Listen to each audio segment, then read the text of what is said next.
Watching News at Prime, let's bring you this conversation now. The Gauteng Education Department is blaming delays in the payment of National School Nutrition Program to service providers on budget reductions and a growing number of pupils relying on the scheme. The program feeds vulnerable pupils and is sometimes the only balanced meal that some children have for the day. Let's talk now to the Gauteng Education spokesperson, Steve Mabona. Mr. Mabona, good evening to you. Thank you, as always, for your time. As explained in that introduction, this is possibly the only nutritious meal for some of the children for the day. And so with this program impacted in this way, how widespread is the impact right now? Good evening, Bolly, and to all our viewers. Yes, we are actually experiencing challenges when coming to our cash flow, and we have interacted with our service providers to say we are finalizing the process to make sure that we pay the outstanding invoices which we owe. But we need to allay fears and say, you will remember that this program in nature caters for quintile 1 to 3. Those are no fee paying schools, and we receive a grant from National Department, make sure that we provide that money. So the quintile 1 to 3, they are not affected with this. We have resorted to accommodating quintile 4 and to some extent some quintile 5s. Those are the fee-paying schools, schools that would have been in the affluent areas, in the economy that is viable. But because of those patterns that were changing, the economy not doing well in Gauteng, we identified that there were some schools which were classified quintile 4 and 5, where you can see that there's vulnerable children that we need to take care of in terms of providing food for them. So we then resorted to say, out of our allocation in the province, let's utilize some money and accommodate these children and provide this food to them. Yeah. So the challenge now is that since the, our challenge that of eat all, Gauteng saying, no, we don't want eat all, then we had to pay a lot of money to National to, reduce the debt. So hence, then, as a province, we find ourselves having this cash flow challenge, and then we need to make sure that we reprioritize. There's some programs that will not be continuing, or there's no capacity to continue. So we then have to reprioritize and take that money and pay those that we really need. So that's the process that we are going through now. We've interacted with the service providers to say they need to give us time. We are finalizing the process. We shouldn't be in a position to pay them. Yeah. When you say you are reprioritizing, what does that mean? Are you cutting down on the number of service providers? If the answer is yes, what then do you do in order to still cover the scope of all of the learners who depended on this nutrition program?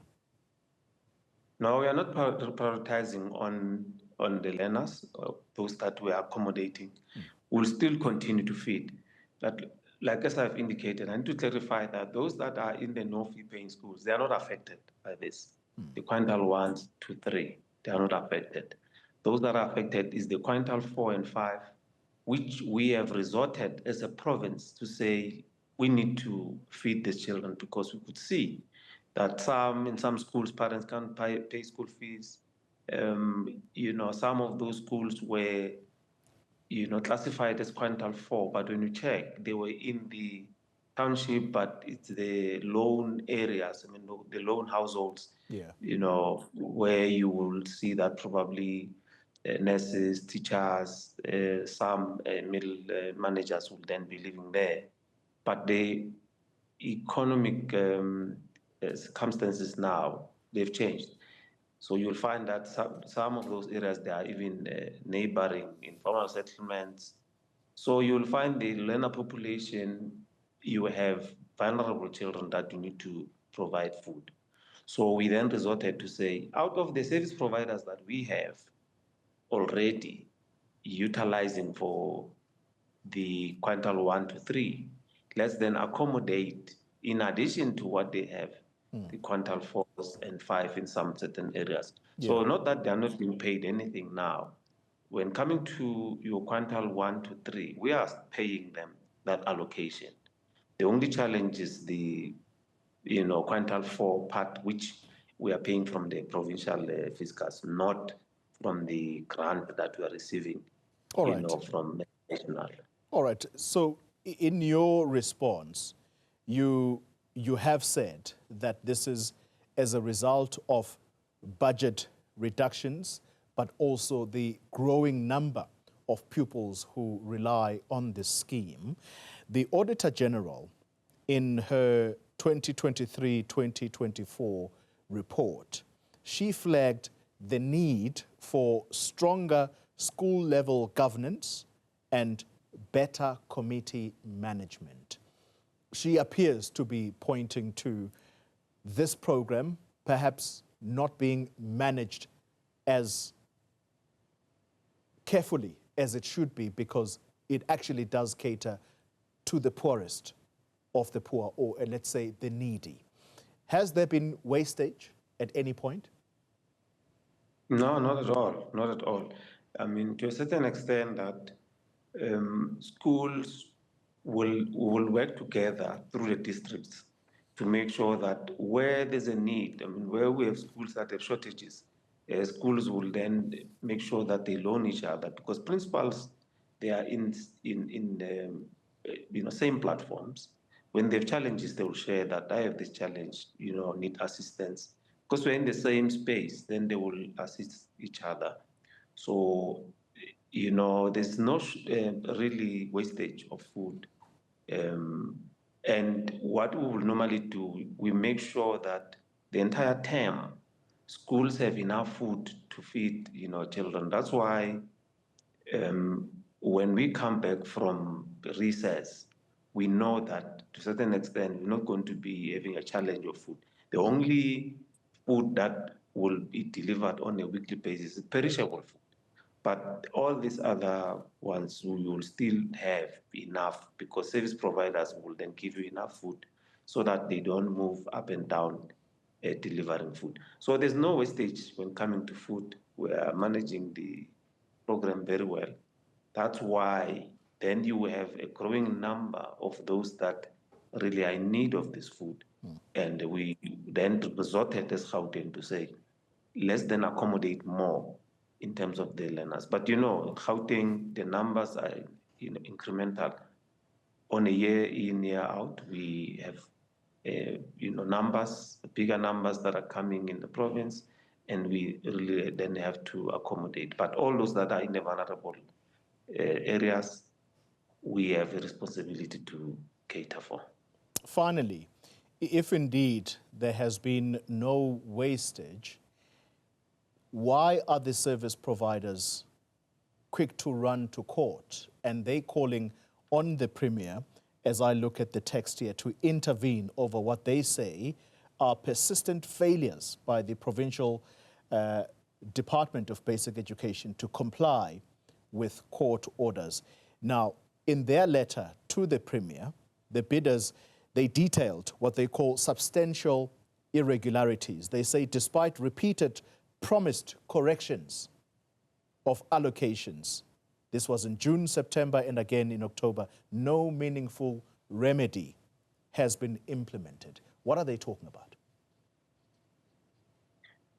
No, well, I'm not sure about that letter, but what I know is that there were some service providers that we could not accommodate in the program who are not satisfied. Their Actually, they were taking us to court. We are waiting for them.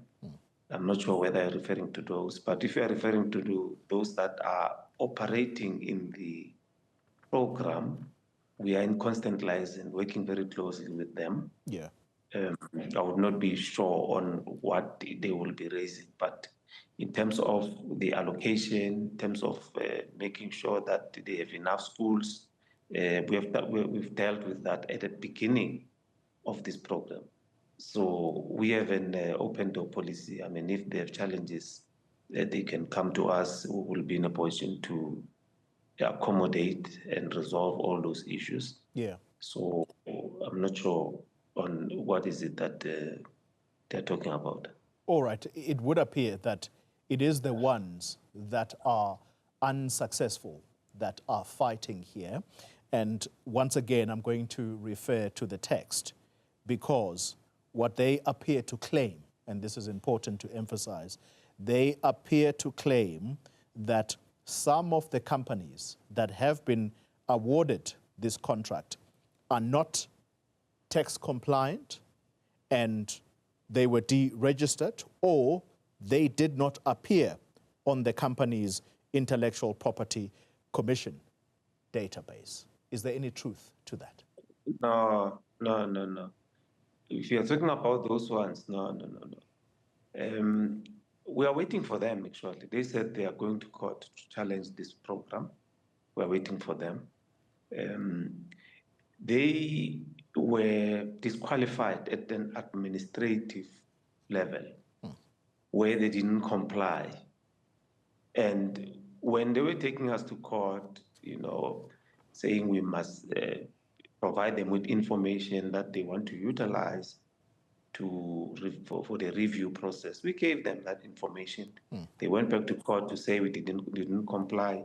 We went back to court to put another affidavit to say we have complied. We gave them everything that they wanted, and we're waiting for them to then take us for a review. Yeah, we're still waiting, because if the contestation is that we disqualified them because of a document that we are saying they did not have, and if they say they did have, they should have just forwarded that to the court and say this is the document and let's take this thing to for a review.